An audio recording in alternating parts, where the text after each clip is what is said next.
మోడీ మీద ఆయన విధానాల మీద విమర్శ కూడా చేశారు. మోడీ ఫస్ట్ టైం ఇంతకాలం తర్వాత రాజీవ్ గాంధీ 84 తర్వాత మెజార్టీ తోటి పూర్తి కావాల్సిన మెజార్టీ తోటి నెగ్గాడు. అతనికి మీద కరప్షన్ ఛార్జ్ లేదు, అతనికి ఇల్లు వాకిల్ లేదు, పెళ్ళం బిడ్డ లేరు, ఎవడు లేడు. కానీ కార్పొరేట్లతో సంబంధాలు ఉన్నాయండి. అవి అన్ని పార్టీలకి తప్పదు.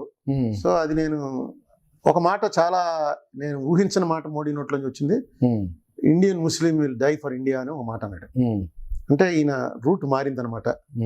ఫ్రమ్ అది గోల్వాల్కర్ రూట్ నుంచి రూట్ మారింది. It's very good for the country అనుకున్నాను. తర్వాత ఆయన చేస్తుంది చూస్తుంటే ఇది ఎందుకు చేస్తున్నాడు తెలియదు కదా.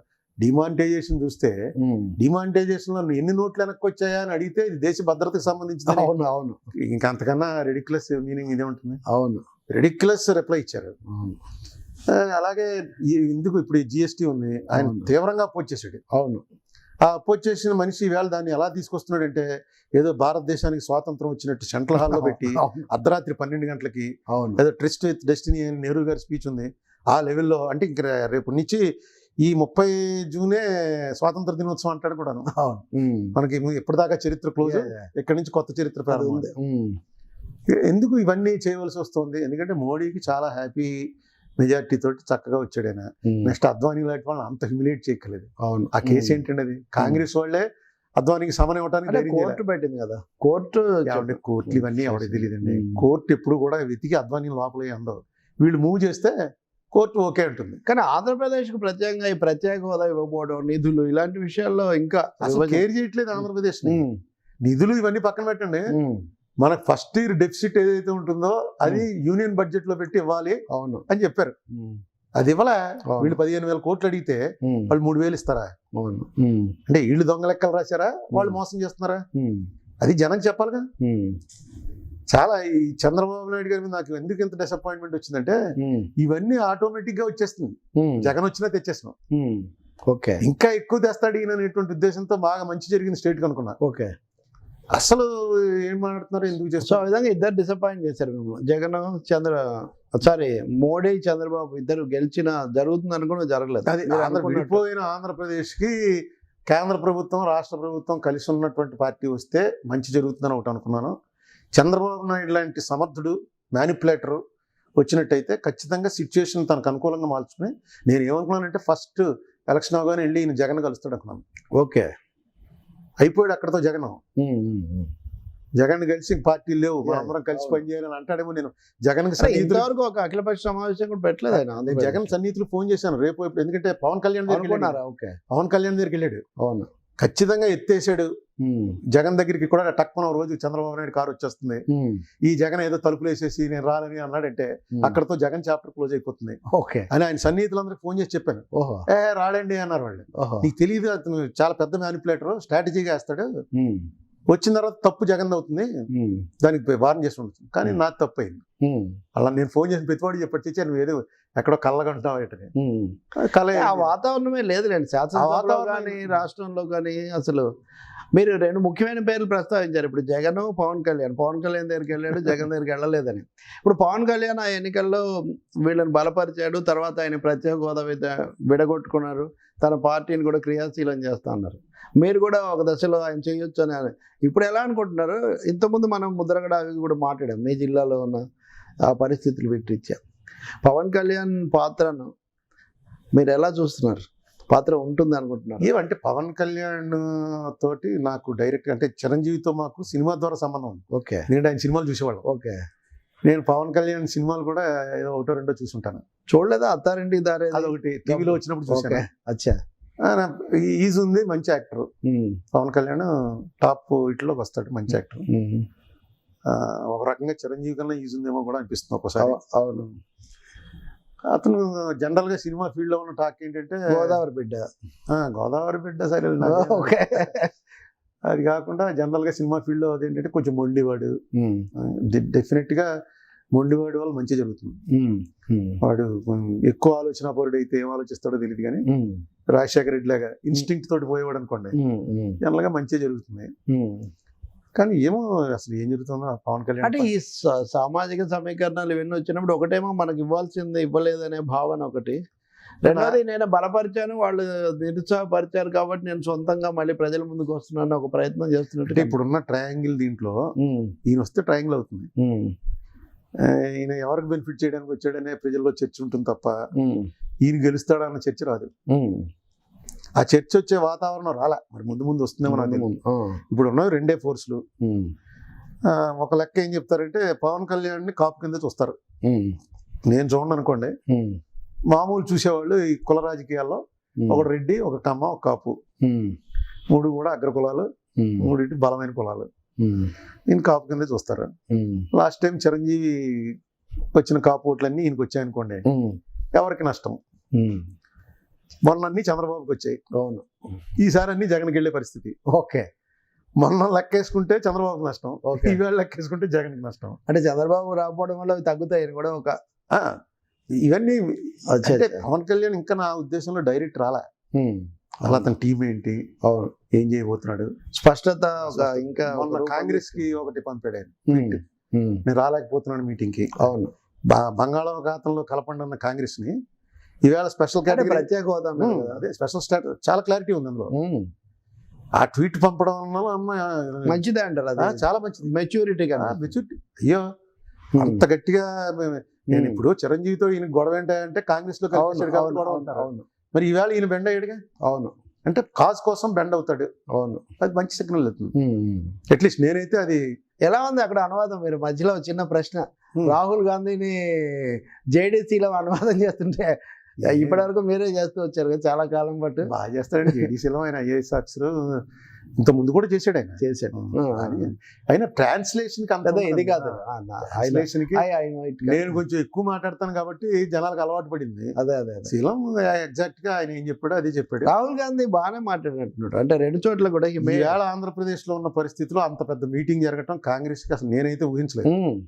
అట్లీస్ట్ మొదలయ్యాక వెళ్ళిపోతారు, అయ్యే వరకు అందరూ ఉన్నారు. అవును. అది నేను సర్ప్రైజ్ అయ్యాను. అంటే అది ప్రజల్లో ఆ సమస్యల పట్ల ఉన్న ఇది జరగాల్సింది జరగలేదు. డెఫినెట్ గా ఉంది.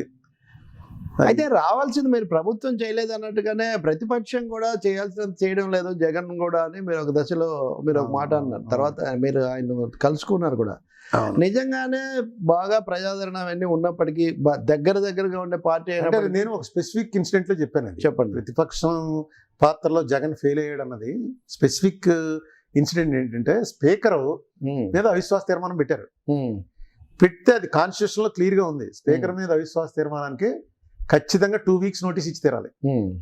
దాని మీద కాన్స్టిట్యూషన్ ఒక 20 పేజీలు డిబేట్ జరిగింది. అవును. దాంట్లో స్పీకర్ అంటే అతను జ్యుడిషియల్ ఇది కింద లెక్క.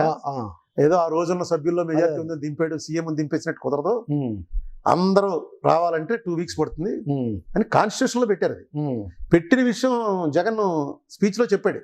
అవును. అతనికి తెలియదు కాదు. అవును. చెప్తే యనమల రామకృష్ణ గారు లేచి అది సస్పెండ్ చేస్తున్నాను, అవును, అది సస్పెండ్ చేసి ఈవేళ పెట్టేయండి ఓటింగ్ అన్నాడు. అవును. అసలు యనమల రామకృష్ణ గారు అది ప్రపోజ్ చేయడానికి లేదు, ఎందుకంటే ఆయన ఈ సభలో మెంబర్ కాదు. ఓకే. ఈ సభలో అసెంబ్లీలో చేయాలి, ఆయన కౌన్సిల్ మెంబర్.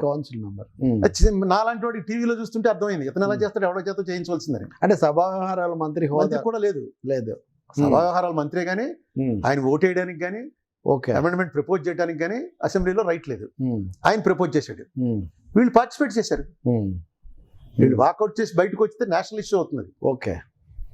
ఎందుకంటే స్పీకర్ అడ్మిట్ చేసాడు. అదేలేండి. అడ్మిట్ అయిపోగానే టక్మన్ లేచి వీళ్ళు బయటకు వచ్చేయాలి. వచ్చి నేషనల్ ఇష్యూ అయిపోయింది, పార్లమెంట్ లో చర్చ జరిగింది దాని మీద.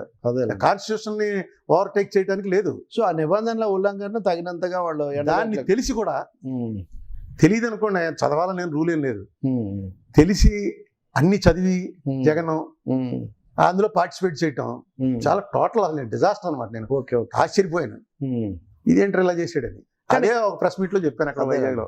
బట్ ఇతరత్ర వైఎస్ఆర్ పార్టీ జగన్ ఆయన తీరు ఎట్లా ఉంది మీ ఉద్దేశంలో? రెండోది ఆయన మీద కేసులు తరచు. ఇప్పుడు మోడీ అనుకున్నాం, జగన్ కూడా మొన్న వెళ్ళి మోడీని కలిసి వచ్చాడు. నేనైతే కలవకుండా ఉండాల్సింది, కలవచ్చు పిఎంని,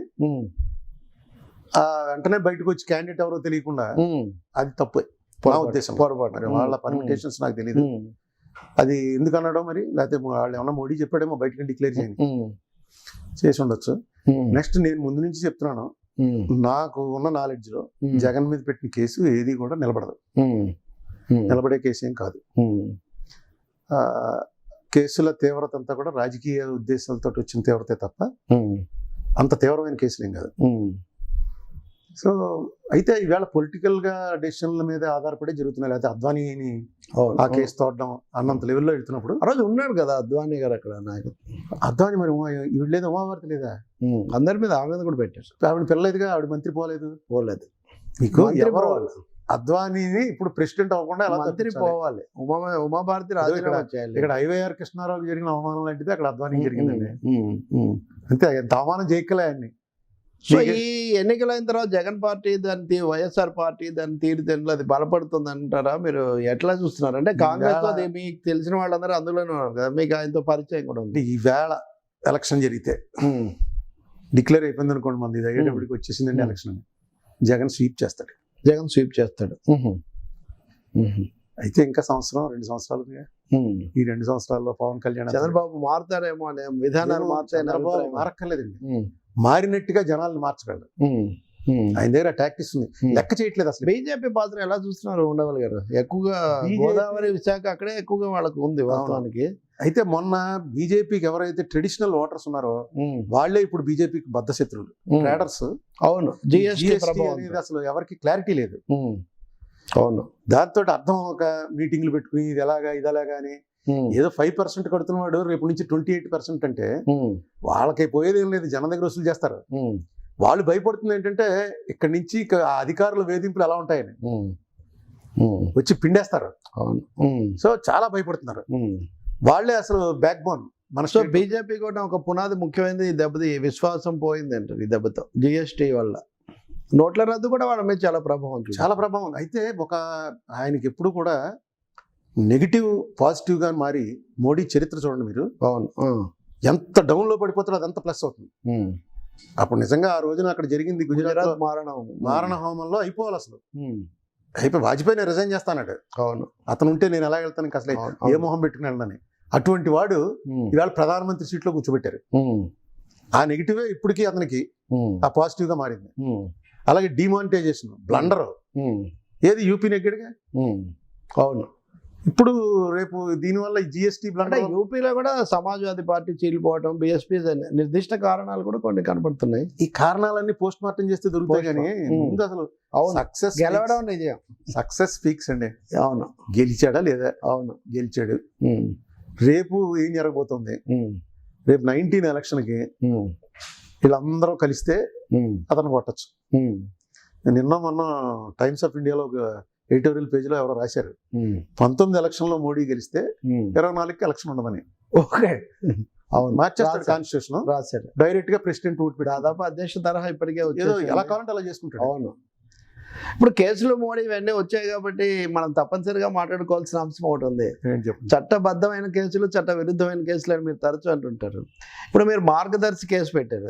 ఉదాహరణకు రామోజీరావు మీద మొదటిసారి రామోజీరావును రాజకీయ చర్చలోకి రావడం, ఆయన గురించి ఏదైనా జరగడం ఎప్పుడన్నా అప్పుడే వాస్తవంగా.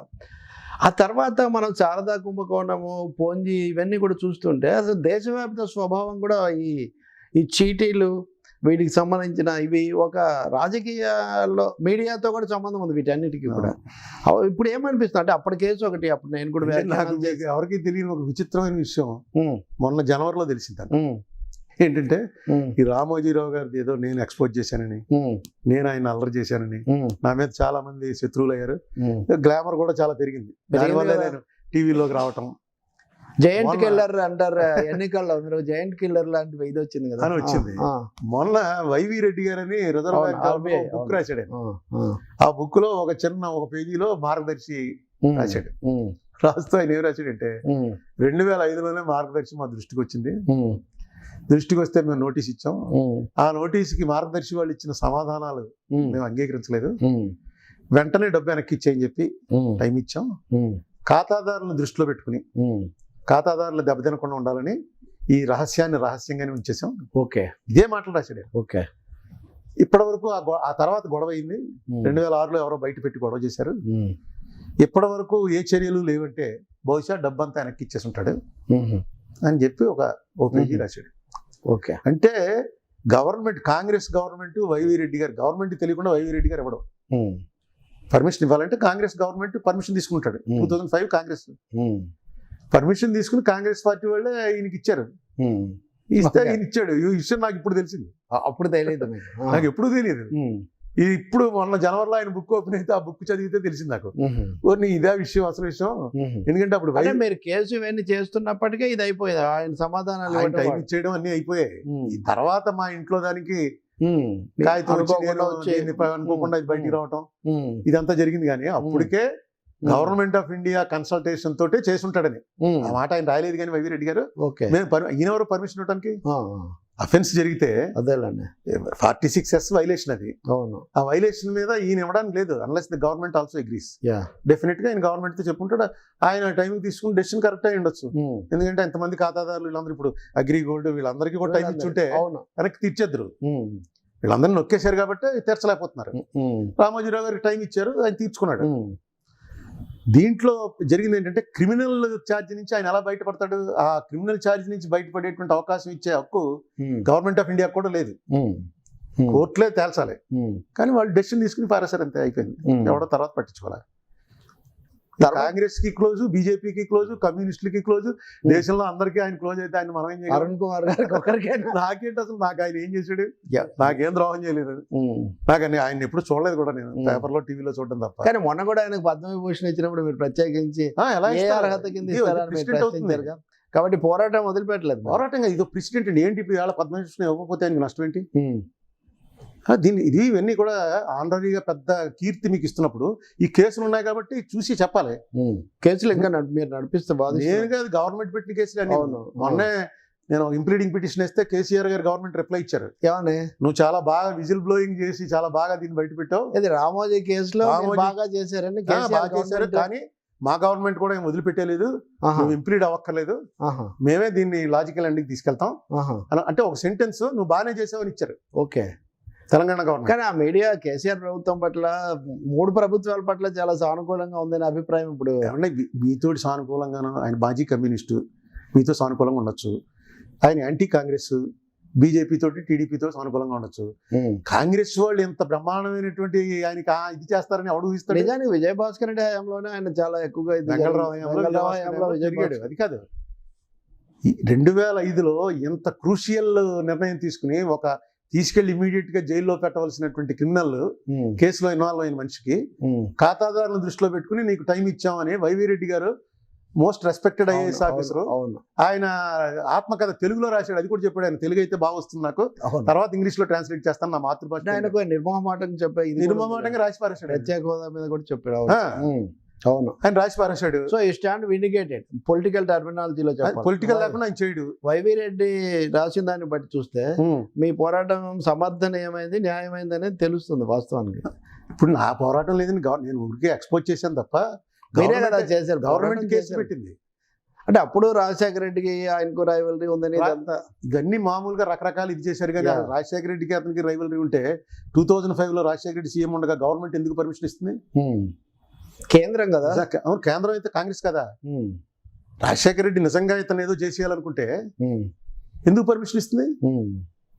సో ఇవన్నీ కూడా ఒక పెద్ద విలన్ని రాజశేఖర రెడ్డిని చూపిస్తే రాజశేఖర రెడ్డి తోటి దెబ్బలాడుతున్నాడు రామోజీరావు అని గ్లామర్ పెరుగుతుంది. కానీ ఎవడో బచ్చగాడు అరుణ్ కుమార్ తోటి దెబ్బలాటంటే ఆయన డౌన్ అయిపోతాడు. అందుకని వెంటనే నన్ను పక్కన పెట్టి ఇదంతా రాజశేఖర రెడ్డి చేయిస్తున్నాడు, వీడు only tool in his hands అన్నటువంటిగా ఎక్స్పోజ్ చేశారు. అంటే పత్రికతో ముడిపడినప్పుడు వచ్చింది అనుకోండి, అది మార్గదర్శి వరకు కాదు. ఈనాడు గ్రూప్ నేను అంటుంది ఇప్పుడు శారదా చిట్ ఫండ్స్ మమతా బెనర్జీకి సంబంధం అని ఒరిస్సాలో అది దాని టెంటకిల్స్ అన్ని చోట్ల స్ప్రెడ్ అయ్యాయని. ఇట్స్ ఏ నేషనల్ ఇష్యూ వాస్తవంగా చెప్పాలంటే. ఇప్పుడు ఈ చిట్ ఫండ్స్, ఈ మీడియా అక్కడ మమతా బెనర్జీని దెబ్బ కొట్టడానికి శారదా స్కామ్ అని వాడుకుంటున్నారండి మోడీ గవర్నమెంట్. ఒక్కొక్కడిని లోపల పెడుతున్నాం. రేపు మమతా బెనర్జీ మీద కూడా సిబిఐ ఎంక్వైరీ. నిజమే కదా, స్కామ్ ఉంది. ఇక్కడ లేదుగా, ఇక్కడ ప్రూవ్ అయిపోయింది. ఈయనకి పద్మభూషణం. ఓకే, ఇక్కడ ప్రూవే అయిపోయింది. డైరెక్ట్ గా వైవి రెడ్డి గారే రాశాడు. అంతకన్నా కన్ఫెషన్ ఏముంటుంది? ఆయనకి ఏం కావాలి? ఆయన retired officer, most respected. Okay, ఆయన ఆత్మకథలో క్లియర్ గా రాశాడు, నేనే ఇచ్చాను పర్మిషన్ అని. ఇది ఇమీడియట్ గా చేసేయచ్చు ఈ కేసు. మీరు ఇవన్నీ చేశాక ఇప్పుడు వారికి బాగా అనుకూలమైన ప్రభుత్వాలు ఇవన్నీ కూడా వచ్చాయి కదా, మీ మీద ఒత్తిళ్లు కానీ లేకపోతే మీకు దీనికి సంబంధించిన ఆ ప్రహసనం ఎట్లా ఉంది? ఏమైనా ఉందా అట్లా? ఏమో నా మీద ఎప్పుడు వీళ్ళేమీ లేదు. ఏదో ఎవరెవరో అనానిమస్ గా పేరు తెలియని వాళ్ళు ఫోన్ చేసి తిట్టడం ఇలాంటివి అప్పుడు రామోజీరావు గారి సైడ్ నుంచి కానీ లేకపోతే ఇంకొక తెలుగుదేశం సైడ్ నుంచి కానీ నా మీద ఎప్పుడు ఎవరు వచ్చి ఎందుకే ఇలాంటిది అనడం కానీ ఎప్పుడు జరగల. ఆ విషయంలో నేను ఎవరిని కూడా ఎక్కిస్ చేయను. ఎవరో కొంతమంది ఆయన అంటే వెర్రభిమానులు ఉంటారు కదా, వాళ్ళు ఎవరా అది ఏదైనా బూతులు తిట్టి మనకు 2 మాటలు అర్థమైపోతుంది, ఫోన్ పెట్టేయడమే. ఓకే, ఇది మామూలు మీ పోరాటం కొనసాగుతుంది. అంటే పద్మభూషణ్ విషయంలో కూడా మీరు చేసింది అంటే ఒక మాట అన్నారు, మీరు 100 పదాల ఒక వ్యాసం రాయగలరా అని ఒక సవాల్ కూడా మీరు విసిరారు. ఆ పత్రికా రచయితలో ఆయనకి పద్మవిభూషణ్ ఇస్తున్నాం అన్నప్పుడు అది తప్పండి. ఆయనకి ఎంటర్ప్రినర్ గా ఇవ్వచ్చు, వ్యాపారవేత్తగా ఇచ్చి ఉండాల్సిందని పత్రికా రచనలో మనకు తెలుసు కదా. ఆయన ఓనర్, పనిచేసే వాళ్ళు ఉంటారు. ఇప్పుడు బ్రహ్మాండమైన సినిమా తీసామని చెప్పినప్పుడు డైరెక్టర్గా ఇవ్వాలి, ప్రొడ్యూసర్గా ఇవ్వాలి. అంతేగాని ప్రొడ్యూసర్కి డైరెక్టర్గా ఇస్తామంటే అలా ఈయన రాయలేడు అన్న సంగతి అందరికీ తెలుసు. ఈయన రాయిస్తే సంతకం పెడితే తప్పేం లేదు. ఈయనకి ఆ ఫీల్డ్లో ఇవ్వటం అది రాంగ్. నెక్స్ట్ క్రిమినల్ కేసులు ఉన్నవాడు, క్రిమినల్ కేసులు ఇవి వైజాగ్లో అయితే డైరెక్ట్ క్రిమినల్ కేసు. అలా క్రిమినల్ కేసులు పెండింగ్ లో ఉన్న మనిషిని ఇంత పెద్ద ఆనర్ ఇచ్చేటప్పుడు కొద్దిగా ఆలోచించాలి కదా. ఇప్పుడు ప్రెసిడెంట్ ఆఫ్ ఇండియా ఇద్దామంటే అద్వానీ గారికి 20 ఏళ్ల క్రితం కేసు లాగి ఆయన పక్కనెట్టి, అది కూడా పొలిటికల్ కేసు, అది పక్కన పెట్టేసి వాళ్ళు పద్మవిభూషణ్ లెడ్ ఇట్ కదా. మీరు పదే అంటున్నారు కానీ లెడ్ ది బాబ్రీ మసీద్ మూవ్మెంట్ అండ్ ఆ డిమాలిషన్ అప్పుడు అక్కడ ఉన్నాడు కదా. రెండోది అద్వానీ గారికి కూడా రామోజీ చాలా తమ్ముడే. డిమాలిషన్ అక్కడ జరిగినప్పుడు అద్వానీ గారు ఉన్నాడు, తర్వాత హోమ్ మినిస్టర్ అయ్యాడు, అవును, తర్వాత ఉప ప్రధాని అయ్యాడు, తర్వాత పార్టీ లీడర్ అయ్యాడు. అప్పుడంతా మోడీ గారు ఆయన పార్టీలోనే ఉన్నాడు, ఏ రోజు రేజా చేయలేదు. ఈవేళ ప్రెసిడెంట్ ఎలక్షన్ వచ్చేటప్పటికి పక్కన పెట్టే చైవైఆర్ కృష్ణారావు లాగా మిమ్మల్ని ఇవ్వట్లేదు విషయం అంటే చూపించాలి, ఇలా ఉంటుంది నాతోటి. అద్వానీని కూడా లెక్క చేయండి నేను. అంటే ఒక ఏకపక్ష పాలన జరుగుతుంది అనేది అయితే ఉంది దేశం అంతా కూడా. పైన టెర్రరిస్ట్ భీతావాహం సృష్టించడం, వ్యతిరేకిస్తే అరుణ్ కుమార్ గారు అలాంటి ఒక అసహన వాతావరణం పైనుంచి కింది వరకు ఉంది. మీడియా మీద కానీ కొన్ని ఛానల్స్ ఆపేయటం కానీ, సోషల్ మీడియాలో వాళ్ళని అరెస్ట్ చేయడం కానీ, మీలాంటి వాళ్ళు ఎవరైనా లేకపోతే ఎవరైనా విమర్శకులు ఉంటే వాళ్ళ మీద వాళ్ళకు ఉద్దేశాలు ఆపాదించి ఒక విధమైన మాఫియా తరహా ఇంకో విధమైనటువంటి దాడి ధోరణులు పెరుగుతున్నాయి కదా బాగా. మీకు how do you look at it? చాలా రోజుల నుంచి మన స్టేట్ లో ఎక్కువ పెరుగుతున్నాయి. నార్త్ లో ఎక్కడ పెద్ద పెరిగినట్టుగా నాకు కనపడలేదు కానీ మన స్టేట్ లో చంద్రబాబు నాయుడు గారు బాగా కంట్రోల్ కోల్పోతుంది. మన స్టేట్ అంటే తెలుగు స్టేట్సా? ఇక్కడైతే డైరెక్ట్ 2 ఛానల్స్ ఆపేశారు కదా. ఇంకా దారుణం, ఆపేసి భూమిలో 100 అడుగులు తీసుకెట్టేస్తాడు తర్వాత పబ్లిక్ మీటింగ్ లో. అవును, సరే ఆయనేమో చంద్రబాబు నాయుడు గారు అసలు మీడియా లేకపోతే చంద్రబాబు నాయుడు గారు ఎక్కడ ఎంత సపోర్ట్ చేసింది మీడియా ఈవెన్ టుడే. అవును, ఓన్లీ మీడియా మేనేజ్మెంట్ ఆయనకి తెలుసు కాబట్టే ఆయన లీడర్ గా కొనసాగుతుంది. అటువంటిది ఏమున్నాయి, ఏవో ఒకటి పప్పు అంటాడు, ఇంకోటి అంటాడు. సెలబ్రిటీస్ నేగా అంటారు, దారి పోయేవాడిని అంటారు కదా. పప్పు అంటే తప్పేమో సీరియస్ గా తీసుకోవాలి. నిప్పు రాజేసినట్టున్నారు మీరు కూడా. పప్పు అంటే తప్పలేదండి నాకు అదే అనిపించింది. ఇప్పుడు నేను ఒకసారి నా మీద వెళ్ళండి, ఉండవల్లి అరుణ్ కుమార్ అని గూగుల్లో కొట్టి డిస్కషన్ తిడుతుంటారు. బూతులు మనం పలకడానికి కూడా ఇదే బూతులు తిడుతూ ఉంటారు. ఏవైనా ఇష్టం లేకపోతే చూడటం మానేయడం. అదేలండి, ఇప్పుడు అది ఎవడు పట్టించుకుంటాడు? అదే ఆ బూతులు తిట్టడం ఎప్పటి నుంచి రామోజీరావు గారు గొడవ స్టార్ట్ అయినప్పటి నుంచి ఉంది, తిడుతూనే ఉంటారు. మళ్ళీ ఈ మధ్య ఏంట్రా ఇంకా చచ్చిపోలేదా అని ఒకటి అడుగుతాడు, క్వశ్చన్ అడుగుతున్నా. ఇంకోటేమో అయ్యలారియో గుద్దేస్తుంది. దీని కింద చాలా మంది కామెంట్స్ పెడతారు. రాజకీయాల నుంచి మనం చివరగా మీడియాలో ఉన్నాం కాబట్టి మీడియా దగ్గరికి వద్దాం. మీరు జర్నలిస్ట్ అని సినిమా కూడా తీశారు, తర్వాత ఈ వారం అని ఒక పత్రిక కూడా మీరు నడిపించారు. అప్పుడు రాజశేఖర రెడ్డి సైద్ధాంతిక సేనానిగా మీరు ఉండేవాళ్ళు. ఎలా ఉన్నాయి మీ అనుభవాలు దాంట్లో? మళ్ళీ ఇప్పుడు ఈ వారం టెంపరీ అండి, ఒక ఎందుకంటే సాక్షి పేపర్ పెట్టాక మాకు బొత్తిగా వాయిస్ కమ్యూనిస్టులు తినడానికి ఎక్కువగా పెట్టినట్టున్నారు. కమ్యూనిస్టులు అంటే నాకు పర్సనల్ గా చాలా గౌరవం.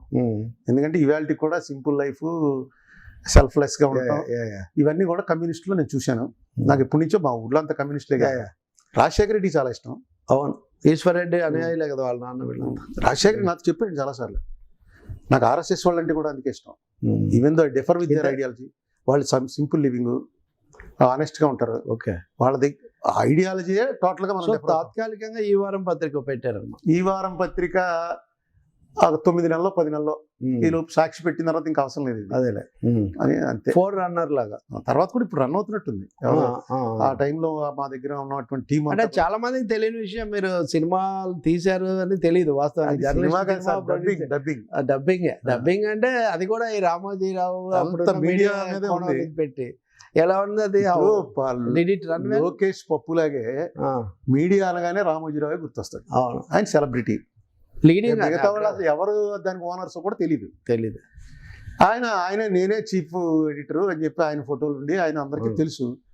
ఆయన మీద ఏదైనా ఉంటే జనం చూస్తారు కానీ, సో డెఫినెట్ గా జర్నలిస్ట్ అన్న దాంట్లో ఒక ఆయన రామోజీరావు చూపించారుగా ముందు ఆయనే కొంచెం. అది సినిమా బాగా పోయిందండి. అంటే అది పెద్ద సూపర్ హిట్. పత్రం అని మలయాళంలో సూపర్ హిట్. సురేష్ గోపి సినిమాలు బాగుంటాయి కదా వాస్తవంగా. జోషి అని డైరెక్టర్. మీరు కూడా యాక్ట్ చేశారు కదా చైతన్య రథం, రంగవాడ సినిమాలు. దాంట్లో మీకు మంచి పర్సనాలిటీ ఉంది. ఎప్పుడు చూసినా ఆకర్షణీయమైన దుస్తులు, వాచకం అన్నీ ఉన్నాయి. షూటింగ్ లోనే గోదావరి తీరంలో జరుగుతుంటే ఎందుకని మీరు ఎప్పుడు అటువైపు ఆలోచించలేదా? ఈ పిచ్చ పట్టేసింది పొలిటికల్. ఓకే, ఏ పిచ్చగా వెళ్ళలేదు నేను. సినిమా ఫీల్డ్ అంటే వంగవీటి రంగా సినిమా తీస్తున్నప్పుడు మొత్తం అక్కడే ఉన్నాను నేను. ఓకే, సరదాగా ధవళ సత్యం వీళ్ళు అందరూ కలిసి సరదాగా రోల్ అయ్యన్నారు. ఓకే అని వేయితే వేసాం. ఆ సినిమా కూడా ఎక్కడ ఉందో దొరకలేదు. ఇప్పుడు చూసుకుందాం అంటే కనపడ్డాను, ఎక్కడుందో తెలీదు. అదంతా ఇప్పుడు ఇదంతా 86లో అండి. 86 అంటే అవును. రామారావు గారు రెండోసారి అధికారంలోకి వచ్చి ఓడిపోయారు కదా. తర్వాత ఓడిపోయాడు ఆయన. 30 years మీ ప్రయత్నాలు లేదా మీ కుట్రలన్నీ ఫలించాయని భావించవచ్చు. రాజకీయంగా నేను కుట్రని ఏమనుకున్నాను. ఏం లేదు, ఇది ఒక ఎవరి పాచికల వాళ్ళు ఫైట్, ఓపెన్ ఫైటే. మీరు కళాకారులు ఏదో చెదురుమదులుగా నటించారు కానీ మీ అమ్మాయి గారు శ్రవంతి గారు పాటలు పాడతారు కదా, కళా వారసత్వం అట్లా. చిన్నప్పటి నుంచి ఏదో పాటలు సరదాగా పాడుతుంటే సంగీతం అది నేర్చుకుంది. ఒక కమ్యూనిస్ట్ వాళ్ళు మాకు రాజమండ్రిలో ప్రజానాట్యం వాళ్ళు పెద్ద పెద్ద డ్రామాలు వేస్తారు. అవును, రాజారావు గారిది ప్రజానాట్యం పుట్టినీళ్ళే. ఒక డ్రామాలోనో 2 డ్రామాల్లోనో ఈవిడ మా అమ్మాయి చేత పాటలు పాడించారు. నంది అవార్డు వచ్చింది. ఓహో, ఓకే. మాకు ఇంకా కమ్యూనిస్ట్ పార్టీ బలహీనం అయిపోయినా వాటి సైడ్ వింగ్స్ అలా యాక్టివ్గా ఉన్నాయండి. ఇవాళ కూడా ప్రజానాట్య మండలి యాక్టర్స్ వాళ్ళ అంటే ఈ ధన రాజకీయాలు వీటన్నిటిలో ఎదురీతలాగా ఉండడం ఒకటే అనుకోండి. అది communist party they command respect. వాళ్ళు అక్కడున్న ఊరికి ఆ ఊరికి పెద్ద మనిషి అని అదే ఆ పేరు. మరి ఆమె పాటలు పాడుతున్నాను ఇప్పటికి. ఇప్పుడు ఇదంతా 15 years బ్యాక్. ఇప్పుడు మ్యారీడ్, 2 పిల్లలు. ఓకే, అచ్చా. పెద్దదైతే ఒక్కతే కూతురు నాకు. ఓకే. రాజశేఖర రెడ్డి గారి లాగా మీరు 60 ఏళ్లకు రాజకీయ జీవితం మానేస్తాను ఒకప్పుడు మీరు ఏదో ప్రకటన. ఇప్పుడు 60 దాటారు అనుకోండి, 64లో ఉన్నారు. మీరు నాతో మాట్లాడుతున్నారంటేనే మానేయలేదు. రాజకీయ జీవితం మానేస్తుండొచ్చు కానీ రాజకీయాలు అయితే మానేయలేదని అనుకోవచ్చా? మానడానికి అది ఇది మానేదే ఉంటుంది చచ్చేదాకా ఇంతే. రాజకీయ జీవితం మానేయడం అంటే ఇంకా ఎలక్షన్లు కంటెస్ట్ చేయటం, వాటికి ఇంకా కొత్త నీరు వచ్చినప్పుడు కొత్త నీరుకి ఇవ్వాలి. సో 60 ఏళ్ళు దాటిన తర్వాత ఎలక్షన్ పాలిటిక్స్ నుంచి రిటైర్ అవ్వాలన్నది ఆవేళ రాజశేఖర రెడ్డి గారు ఇచ్చినటువంటి ఇది. దానిలో నా పాత్ర కూడా రాసింది నేనే. మీరు ఆయన ప్రకటన. ఓకే, పాత్ర కూడా అంటుండేవాడు మామూలు. నేను ఇదే కాకుండా మామూలు జనరల్గా ఏమనుకుంటారంటే ఈ మాట చెప్తే, ఓహో అయితే వీడు ఎమ్మెల్యేకిను లోక్సభకి వెళ్ళడు, ఎమ్మెల్సీకో రాజ్యసభకు వెళ్తాడు. నేను అడుగుదాం అనుకుంటున్నా. నేను అది కూడా లేదు, ఏ పదవి కూడా నాకు పెద్ద ఇంట్రెస్ట్ లేదు. అంటే ప్రజలు కోరుకుంటే మీరు అదేం లేదు. అదంతా ప్రజలు కోరుకోవడం అంత మనం కోరుకుంటేనే తప్ప ప్రజలు కోరుకోవడం ఇవన్నీ పెద్దవాళ్ళు మాట్లాడేది. ఏం లేదు, మనకి ఇంట్రెస్ట్ ఉంటే ట్రై చేసుకోవాలి. ఓకే, నాకు ఇంట్రెస్ట్ లేదు. నాకు ఇప్పటిదాకా పొలిటికల్ లైఫ్లో పెద్ద రిగ్రెట్ అవ్వాల్సిన అంశాలు లేకుండానే గడిచింది. I'm happy. నేను ఏమన్నా మాట్లాడాలనుకుని ఇలా మాట్లాడింది చంద్రబాబు మీద కోపం కొద్దీ మాట్లాడుతున్నానని ఎవరన్నా అనుకుంటే అది వాళ్ళ తప్పే తప్ప నాకేం కాదు. నాకు చంద్రబాబు రాగద్వేషాలు పెద్దగా ఇప్పుడు లేవు, ఉండడానికి అవకాశం కూడా లేదు. జగన్ మీద డెఫినెట్ గా రాజశేఖర రెడ్డి కొడుకు, రాజశేఖర రెడ్డి కొడుకు మీద నాకు ఇష్టం లేకపోతే నాకు ఏదో తేడా ఉన్నట్లు లెక్క. ఓకే, అంతే కదా. చిన్నప్పటి నుంచి చూస్తున్న మనిషి అతను రేపు సీఎం అవుతాడంటే ఆనందంగా ఉంటుంది. డెఫినెట్ గా అయితే మంచిదని అనిపిస్తుంది. ఇప్పుడే ఎన్నికలు జరిగితే స్వీప్ చేస్తాడని కూడా మీరు ఇవాళ ఉన్న పొజిషన్. అయితే చంద్రబాబు నాయుడు ఏదైనా మార్చగలడని. చంద్రబాబు నాయుడు శక్తి మొన్న 2014లో బయటపడిందండి. ఆ కష్టపడే ఇది ఫైటింగ్ నేచర్. డెఫినెట్గా Chandrababu Naidu is a force to reckon with అంతా తేలిగ్గా తీసేసి ఏముందండి అయిపోయింది అనుకోవడం తప్పు. మొత్తం జరుగుతున్న దానికి విరుద్ధంగా రేపు పోలవరం పూర్తి అయిపోయిందని ప్రకటించి జనాలు నమ్మించగలరు. పూర్తి అవ్వకపోయినా వెళ్ళిపోతుంది పోలవరం వాటర్ అని. అదే మీరు ప్రత్యేకంగా చెప్పారుగా కాఫర్ డ్యామ్ అదంతా ఎలా నిలబడుతుంది ఏంటి? కాఫర్ డ్యామ్ అంటేనే టెంపరీ, అదే పర్మనెంట్ అంటున్నాడు ఆయన. అది జనాలందరూ నమ్మే పరిస్థితి తీసుకొచ్చారు. సో ప్రజలలో కూడా చైతన్యం పెరుగుతుంది అనుకోండి ఇట్లా రకరకాల వీటి వల్ల విచక్షణగా మొన్న కొద్ది తేడాతోనే కదా గెలిచారు వాస్తవం. చాలా అసలు మామూలు లెక్క ప్రకారం అయితే జగన్ పెద్ద స్వీప్ చేయాలి. ఓకే, రుణమాఫీ అన్న దాంతో మొత్తం మారిపోయింది. జగన్ పార్టీలో యాక్టివ్ వర్కర్స్ కూడా బ్యాంక్ రుణాలు తీసుకుని చంద్రబాబు గారిని నెగ్గపోతే ఈ రుణం కట్టాలి ఇస్తున్నాను అని అట్టేపేశారు. నాకు అటువంటి కేసులు చాలా తెలుసు. మరి లాస్ట్ క్వశ్చన్, మీ చివరి మీ గత పార్టీ లేదా ప్రస్తుత అభిమానం ఇంకా మిగుల్చుకున్న పార్టీ అయినటువంటి కాంగ్రెస్ దాదాపుగా ఉండదు, లేకపోతే మళ్ళీ పునరుద్ధరణ జరగడం ఆంధ్రలో కష్టం అనే భావన ఒకటి ఉంది. జాతీయ స్థాయిలో మనం చెప్పలేం కానీ ప్రత్యేక హోదా ఇవన్నీ మళ్ళీ వాళ్ళు ఏదో పునరుద్ధరించే ప్రయత్నం చేస్తున్నట్టుగా ఉన్నారు. కాంగ్రెస్ అయినా ఎవరైనా కానీ ఈ విభజిత రాష్ట్రానికి జరగాల్సిన న్యాయం జరగడంలో మీరు ఏమైనా పాత్ర వహిస్తారా, లేకపోతే మీకు అటువంటి ఇది ఉందా? నేను కాంగ్రెస్ పార్టీ వాళ్ళని కోరానండి, మీరు మోడీ గవర్నమెంట్ మీద అవిశ్వాస తీర్మానం పెట్టండి. అవిశ్వాస తీర్మానం నెగ్గదు, గవర్నమెంట్ పడిపోదు. కానీ ఆంధ్రాకి జరిగినటువంటి అన్యాయాన్ని ఎక్స్పోజ్ చేయండి. ఎక్స్పోజ్ చేసి మీరు ఏం పెట్టారు యాక్ట్, ఆ యాక్ట్ లో ఎన్ని ఫెసిలిటీస్ ఇచ్చారు, అందులో వీళ్ళు ఎన్ని కల్పించారు ఎన్ని కల్పించలేదు అన్నది పూర్తిగా ఎక్స్పోజ్ చేయండి. ఇక అది కూడా చేయకపోతే మీరు ఆంధ్రాలో కాంగ్రెస్ మర్చిపోండి. కనీసం ఆంధ్ర తమిళనాడు స్థాయికి రావాలన్నా మీరు అలాంటి పని ఏదో చేయాలి అని నేను 2015 నుంచి స్టార్ట్ చేశాను. వెళ్ళినప్పుడల్లా అక్కడ ఢిల్లీలో పెద్ద నాయకులందరికీ చెప్తున్నాను, ఎక్స్పోజ్ చేయండి. ఆ ఎక్స్పోజ్ చేసినప్పుడు టీడీపీ స్టాండ్ ఏంటో జగన్ స్టాండ్ ఏంటో కూడా తెలుస్తుంది. అయితే మరి వాళ్ళకేమో రిజర్వేషన్స్